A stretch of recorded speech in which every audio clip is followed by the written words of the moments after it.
When is the last time a movie felt like an event for you? That is the question that I think I and most people are asking and or wondering. Um, yeah, like when is the last time that there was a movie that felt like an actual event that you could not miss it, that the hype was there for it, that it was somewhat of a game changer for not just you, but maybe your friends, maybe even people in your family, something that needed to be seen that you couldn't go, oh, well, I can wait 3 months or whatever it is now before it becomes a streaming thing or before it comes out on Blu-ray or 4K or whatever it may be. Um, when was that last time for you? Um, I mean, I wouldn't say like an event, but Spider-Man No Way Home with that whole build-up, the possibility of the multiverse and everything. That was the last movie that I've seen in theaters that I've wanted to see. Um, Deadpool was one that I was kind of hyped up for, but then like the whole thing got spoiled within, the first 24 hours. Of course, that's just the world we live in now. If you want to see a movie, don't go on social media that entire weekend or until you see that movie because everything will be spoiled for you. Um, but before Spider-Man, like one that felt like just like a straight event that I had to go see it, that I couldn't miss it, that it was a game changer. I'd have to go back to the 90s maybe when I was, a teenager. And sure, that has a little bit to do with your age and how you view movies at that time, how they're more you're more into the pop zeitgeist and the iconic level of the pop icons of the time. So you pay attention a little more to what's relevant and what's not. But even in my 20s and even in my 30s, I was still excited to go to the theater. But in the last really 5 to 7 years, there hasn't really been that push for me to actually like want to go see movies when they're out all the time. I may see like one or two movies a year in the theater. And like I said, I haven't seen a movie in the theater since Spider-Man No Way Home, and that was what back in 2021. So you're going 4 years. Um, and to be honest, I don't see anything on the horizon that makes me want to rush to the theater. Again, some of that has to do with my age. To me, I could waste 2 or 3 hours in a movie theater, or I could enjoy my time, outside or doing what I want to do, or being with friends or whatnot.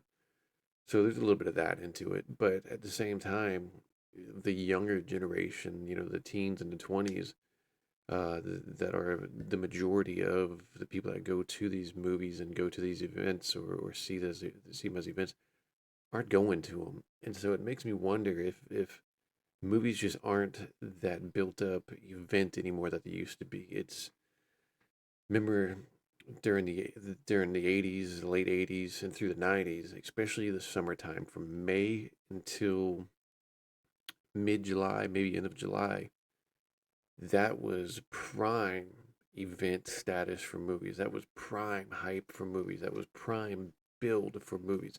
That's where your blockbusters would come out. Your Men in Blacks, your Jurassic Parks, your the Ninja Turtle. Well, the Ninja Turtle movies came out in March of '90, so I can't say that was actually in that time period. But that's when your blockbuster movies came out. That's when you were watching like maybe the Super Bowl that weekend. You'd get a teaser trailer for like Independence Day. I still remember the teaser trailer for Independence Day. The whole um, UFO, the giant spaceship showing up over the White House and blowing it up. That was their teaser trailer for it's like 15 seconds. And I just remember going to school the next day, and I think it was a sophomore in high school, and everybody was talking about it. Like, did you see that commercial where they blew up the White House with the spaceship? Like, we were ready for Independence Day, and it was still a good 7 months away. Excuse me, 6 months away from coming out. And I'll be honest with you, I don't remember the trailers on after that. I remember Fox TV because this is how they would do events. Fox TV did this whole setup for it where it was like a half hour like broadcast where they made it seem like it was a live broadcast of them covering the news. they'd splice in, certain things from the movie that were in there of like UFOs coming into to New York and DC and everything like that.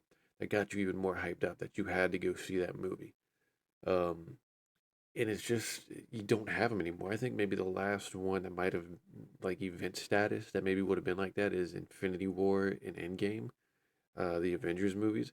I know some people are going to throw Barbie and Oppenheimer in there, and you might have a point. To me, neither one of those movies I was really enthralled to seeing. I still haven't seen either of them.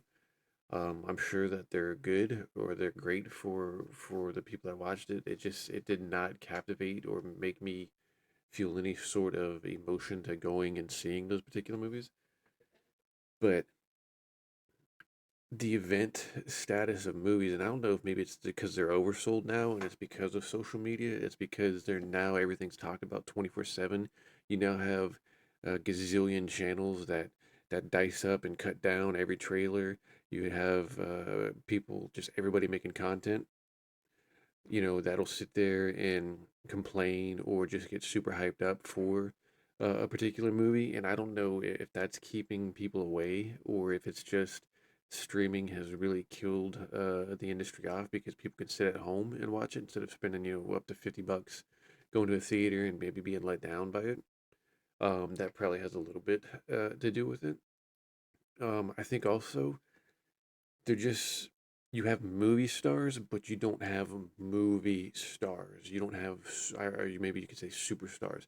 Like the only superstar that I can think of is Tom Cruise, and he's the only one that's really left from that time period. Because Stallone and Schwarzenegger, they've all gotten older, and people don't rush to their movies anymore. But for Tom Cruise, there's still that aura about. There's that old Hollywood aura that this guy is a mega star. You guys are stars, are movie stars. This guy is a mega star, and that's what Hollywood used to be about. There used to be this this group of mega stars that you had to go see them. Will Smith was that at a time. I know people find that hard to believe, but Will Smith was that through the late '90s, early 2000s. He was a mega star, and a lot of that I think had to do with too. I mean, you had certain roles that or certain actors that just knew that certain roles were for them. Like action was their geist, horror is their geist, drama is their geist, comedy is their geist, and they'd stay in their lanes, and they wouldn't really cross, other lanes that often. And now it's almost like you're putting everybody in films, and sometimes it works out, and sometimes it doesn't. And so I think that aspect of just the melding of the different types of actors, comedic, dramatic, horror wise or whatever being put in together, also takes away from the element of what a movie is and what it can be. Because as much as back in the day, yeah, there were you would maybe only see certain individuals for certain films. It seems like today that there's like maybe 10 people, actresses wise, that are always in movies that you always ever see them in, and they're always pumped and they're always pushed to the top, and they're putting everything in. There's like nobody else after that, and I think that is hurting the industry a little bit because it's just they're going after the name and the visual aspect of it to draw people in instead of actually just finding individuals that fit that just they need to stay in certain lanes and run with them, which I get it. I mean, as an actor, you want to kind of branch out and try new things because if you don't get pigeonholed into roles, yada yada yada, and then your career is over. That has happened throughout Hollywood, throughout the last 60, 70 years of it. And it seems like now you're just having more and more of people just being thrown in roles that they shouldn't be in. And maybe that takes away a little bit of things feeling like an event. But I think the combination of just not having megastars, um, this younger generation not really spending time in theaters and just the onslaught of social media, the good and bad side of it has really, soured the industry as a whole and maybe people's perception of wanting to go see a movie, getting jazzed up for a movie as a whole. And I say that because March was not a good month for Hollywood. Um, Minecraft has taken off this month, which surprised, a lot of people, but it had a cult following. It had a lot of people that loved it. It didn't really surprise me that it did, maybe the number wise as how well as it did kind of surprised me, but at the same time it's like that video game's been around for almost 15 years and it has millions of fans, so it didn't surprise me. But yeah, so the box office did not do well. There were movies that came out in March that either had no hype or had very little hype, and just people had no clue they were even out. It's like Hollywood was just like, or the studios were just like, we don't believe in it either. Put it out there and let's see what happens. So LA Times did a story, and it's 2025 box office is off to a terrible start. Is it a supply problem or demand? And I think it's a bit of both. In this circumstance, I think it's both. I think the supply is there's too much out there. Like I said, it's just the same people regurgitated over and over again. And I also think the demand for it is not there anymore because, again, people can just sit at home and stream and watch this stuff instead of wasting their time in a theater. And these days, look, even 15 years ago, a big screen TV was expensive as hell. You're talking about thousands and thousands of dollars. These days, you can get a pretty decent sized big screen TV for a couple $100, maybe close to $1,000, and set it up in your house, get a surround sound, do the whole light stuff with the LED lights and whatever, and just have an experience at the house and save money throughout the years instead of going to the theater. And I think you have a lot of people that now do that. They enjoy sitting at the house with their kids or with their family and doing that, not going to a theater. 'Cause let's be honest, the last couple years that I've been into theaters, and I've had a friend that would do this to me, I almost want to like slap the crap out of them. People sit there on their phones and they'll have it on in the middle of the movie, texting people or looking at stuff or thinking about taking photos, who knows? And it's a bit ridiculous. But yeah, so as I said, the first quarter of the 2025 has been bleak for movie theater business year that many analysts thought would be the one that the film business would get back on track has been a bust so far. As of Sunday, movies have generated 1.3 billion in the U.S. and Canada this year. That's down 7% from the same period in 2024. So it's doing worse than last year, according to ComScore. March has been particularly weak. The month is expected to be down 50% year over year. 50% is crazy bad. I mean, look, January, February are seen as like the down periods for theaters. That's when a lot of the artsy fartsy, the more dramatic stuff come out because a lot of people aren't in theaters at that time. March is kind of that time period where it starts turning around. You start getting, geared up for the summer blockbuster stuff, where you used to. So March and April, you have at least one or two in those months that are supposed to be the big time movies and bring people in, and it's just not happening. As you see, you had the Snow White debacle, which is probably making studios rethink how their actors interact with social media and what actors they might use in movies, depending on how they act on social media. Um, you had the Alto Nights, which this one came out with De Niro. Again, that was one of those movies there where I maybe saw two commercials for it. Didn't really know if it was in theaters or on a streaming service, and it only did $3 million. Um, so many people have struggled to the theatrical market and conclude consumers' behavior has changed in fundamental ways with so many entertainment options available in and out of the home. Yes, that's like I was saying.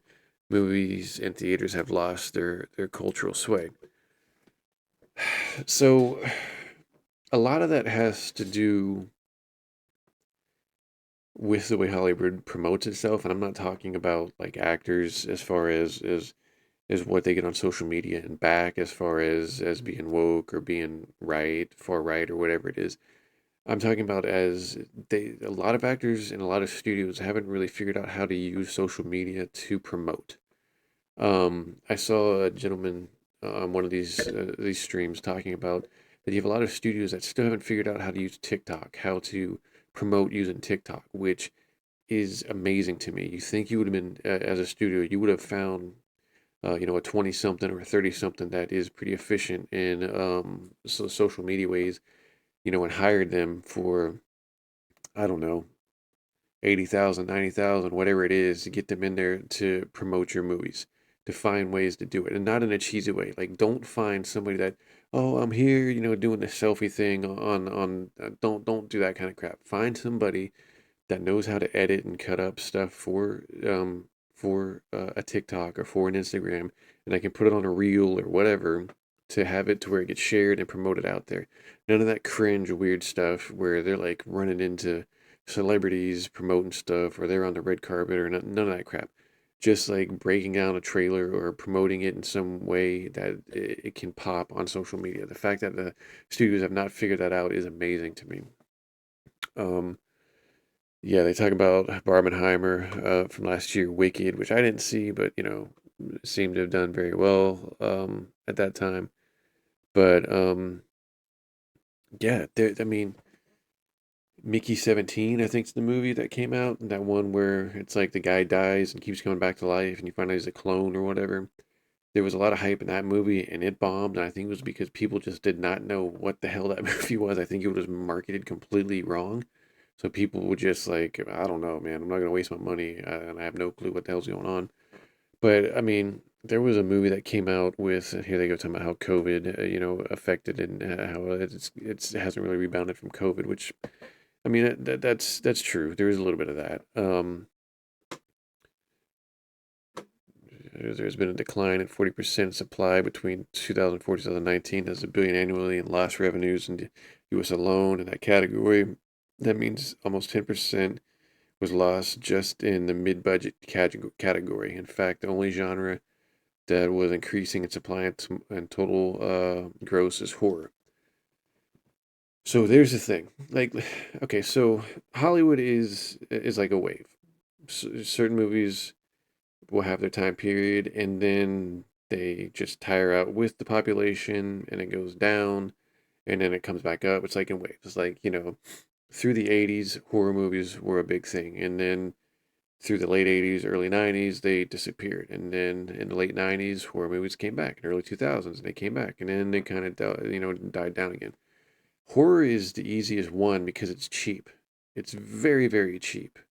And a lot of times you're just working with actors who it's either maybe their first big time job, or they're still kind of, you're like, oh, I recognize that person, but they're not really a name. And so you're not really, you might only pump 10 to $20 million in a horror movie. And then you maybe pumping another 20 million for advertisement. So you're putting 40 million into it. That's not very hard to make up. I mean, you could have a horror movie make that up in the first weekend. So the fact that horror is a top gross is not a surprise. Again, because it's probably one of the cheapest genres to make and easiest to gross out of. These mid-budget categories that are failing are the ones that the studios don't know how to promote them anymore, or don't know how to um, get people interested in them anymore, and that's a bit of a problem. That's where you have to have a better understanding of marketing to get that stuff out. Either that, or they're really going to have to rethink, who they hire for these particular roles, how much money they invest in them, and it may cause pay to go down. That's just the reality of the situation. Um, I think people intuitively believe that the quality of movies has decreased over time, but do we have evidence? It's hard to get. So here's what I will say: what I have noticed in the last, especially 20 years with movies. One, there's too much CGI, and there's so much CGI that even the CGI looks fake. And there was a time period there when CGI was just starting. It was still like, oh man, yeah, like it still does not look good. But then studios found like this level medium or this mix where the CGI looked really good. Like go back to the early 2000s, late 90s, or even into the 90s, where you can see that the CGI was actually so, par or almost really, really, really good. And now it's so bad, and it's one of those things where I remember this thing here with Steven Spielberg. Like Steven Spielberg and George Lucas are really big on CGI, And if you watch documentaries of them back in the 80s and even 90s, like they really wanted to use incorporate green screen and blue screen in because they were really big on the computer technology. The problem that it was is it allowed Spielberg and Lucas to get sloppy. And a lot of people are probably going, well, what do you mean? Those are some of the two greatest directors that have been around in the last 40 years. They are great, but they are sloppy. And they got too reliant on the computer animation that it allowed mishaps and allowed miscues in their movies that they just covered up with CGI or they just ignored in their movies, you know. And to me, Steven Spielberg from 40 years ago is different from Steven Spielberg in the last 20 years. Like Spielberg from 40 years ago had to actually use practical stuff. And if it worked, it worked. If it didn't, scrap it. Let's figure something else out. And they had to, you know, use their brains. Again, now it's if it works, it works. If it doesn't, who cares? Just CGI the hell out of it. So I think there's too much reliance on CGI. Secondly, I know a lot of people go into the writing and go into the aspect of like movies aren't written well anymore, which I can agree. And it does seem like you do have times where studios are just rushing movies out just to try to get a profit off of them because they have an actor that they're pushing, or they're trying to make money off an actor that had just had a blockbuster, this or that. I get that. But then you also have movies where you can just tell, like the script was real loose, and a lot of that goes into comedies. Like, um, look at that female cast of Ghostbusters as an example. And you heard a lot like they were doing a lot of stuff where they just would go away from the script and they'd let the actor slash comedian just like do like three or four takes. Which look that has been done before many times. You can go back to the original Ghostbuster movies in 1984. That happened a lot, but it was used in a way that it seemed that it fit, or it looked like it fit, or you didn't feel that it was something that was just spliced in or something that was put in and didn't fit. It worked. That Ghostbuster with the female cast, it just there were times where you could just tell they had done it like four or five different times, and this was the best take that they thought that they could get with it, or the best one-liner that they could get with it, and it made no sense. It just did not fit. So I think there's a lot of that going on too, and its audiences have just caught on to that. They're just, eh, what are we doing here? What are we watching here? So the decrease of quality, yeah, it is there, and you don't need to have, as they say, it's hard to have a good data on it on quality. No, there really isn't. You can just tell in the last, especially the last 15 years, that the quality is. I mean, look at Marvel. Marvel from 2008 to what till up until maybe 2015ish was pretty good quality CGI, and then it just went to complete crap. The Ant-Man movie was just complete crap with CGI. It was just too much. So that's one thing that studios need to understand is sometimes you have to pull back. It's like with the movie Jaws. That movie worked so well because the shark kept breaking down, and thank God it did. Because just imagine if that shark never broke down and Spielberg actually used it more and more, that probably wouldn't have been the movie that would have been. It probably would have looked too fake. But the fact that it kept breaking down and they had to use actual footage of sharks in the wild, um, is really what helped that movie. Is because you barely ever saw the shark, and that's what made that movie great. Is because you barely ever saw the shark in the movie, and when you did, it was at times where it just blew your mind away. It just completely threw you for a loop, and that's why it sticks the way it does today. That's why movies like Meg and movies like Deep Blue Sea didn't have that same effect because that shark felt real even when it looked fake. It felt real. So I want to see Hollywood go back to more practical. Oh, and use CGI less. Use it in circumstances that it still looks real, but it's not overbearing to the product. Um, they have what's going on with independent films. Let's be honest, independent film scene is dead.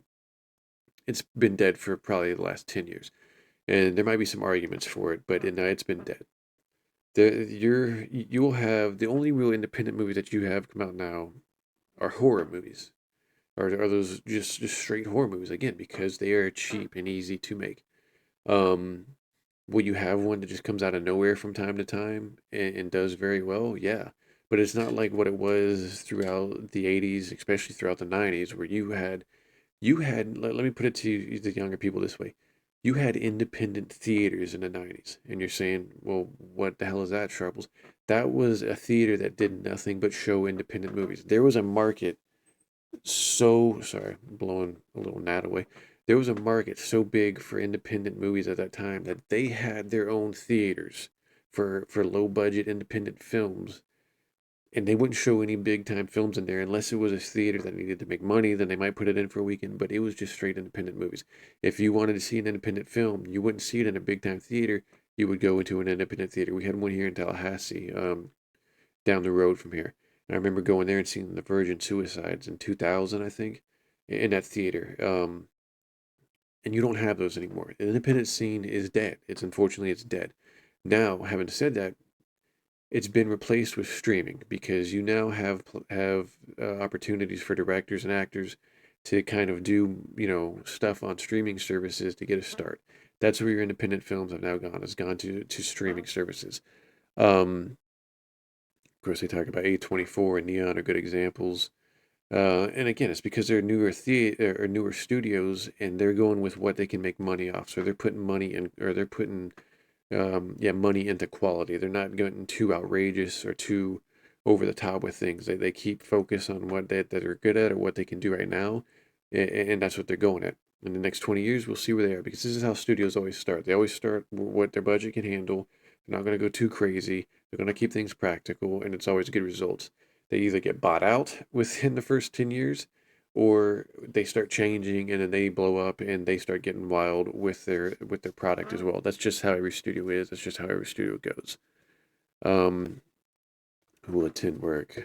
Attend is going to be a tool set that can be used either by a filmmaker who wants to self-distribute or by an independent distributor. Okay, that seems interesting. But it's kind of been done before, so I don't know exactly how that's going to be any different.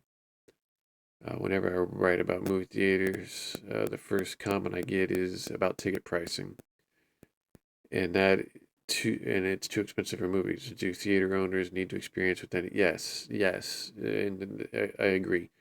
Movies should not be $20 a piece to go see. I mean, we're not that far away from movies being only $5. I mean, that was maybe 20 years ago, and everybody goes, well, inflation, inflation. That's just how it goes. Not to this level. If you want to do $20 tickets, do them for the IMAXs or do them for movies for that first weekend. But after that, you need to have a decrease. Maybe that next weekend drop them by 25%, or drop them by 50%, whatever it is. There used to be a time period where you would have matinees, on Sundays, where it could be two movies, it could be one, and it could be a big time movie or whatever. And it was only like $5 or it was cheap. It was to get, butts and seats on Sundays because people wouldn't go to theaters on Sundays. And it was a way to get people in the theaters on Sundays. Movie theater chains need to stop being gold diggers, need to stop being just the overlords of this stuff and lower their prices. It would uh, help them a lot more, bringing people back in. It would help the studios more. But will they do that? I mean, it really depends. Theaters are greedy. You know, if they drop the ticket price, they'll just raise concession prices. That's just how it is. That's how they will balance it out. Um, but as far as it goes, man, I mean, it's an interesting time. I mean, I'm not that big of a streamer individual as far as watching. Again, like I've said before, I only have one streaming service. That's Disney Plus. I maybe open that once or twice a week to watch things. I watch the Daredevil show. Then besides that, I just watch like old shows that were on there, or maybe a movie or two. But it's not anything that I require in my life. It's like I've had people tell me, "Oh, you need to get Netflix. You need to do this." That's just not me. That's just not how I'm built. I'm not hating on or against anybody that does that. That's your thing. That's cool. But for me, I don't want to sit all day in front of a television, for 8 hours or whatever it is, watching a streaming service. I like to get outside. I like to do things like that. And that might have another thing to do with why theaters are doing so bad now. It's because you have a generation that likes to get outside. I mean, they were cooped in for 2 years with COVID, depending on what state you lived in, and now they're back out in the world and they're having, they're living their life, which is I'm not against. Um, but who knows? I mean, again, this is just one of those waves. In 20 years, you could have theaters and studios back on top of things. This could just be a downtime in the history of theaters, or this could be one of those turning points where we look back in 20 years and theaters are gone. Theaters are extinct, or there's just remnants of it, like the old blockbusters, and like old malls that used to be around, in the '90s. It could just be something like that. It could just be a progression of the evolution of technology and the human species. Who knows? But hey, if you have a movie that you feel is like an event you can't miss, save a little money up and go see it and have that experience in a theater because I can't get over enough how much an experience in a theater is and was when you don't have all the dopes in there, of course. But if you get the opportunity, find one or two a year and go to the theater and actually check it out. Maybe not even a blockbuster. Find one that maybe you generally wouldn't go to, and you just need 2 hours to go chill for a little bit and go see a movie, and check that one out. A little drama movie or a little comedy or something that you maybe wouldn't have normally looked at, and just give it a shot. But until next time, hey, find that good earth and dig it. All right, get outside a little more. Enjoy the sun. Later.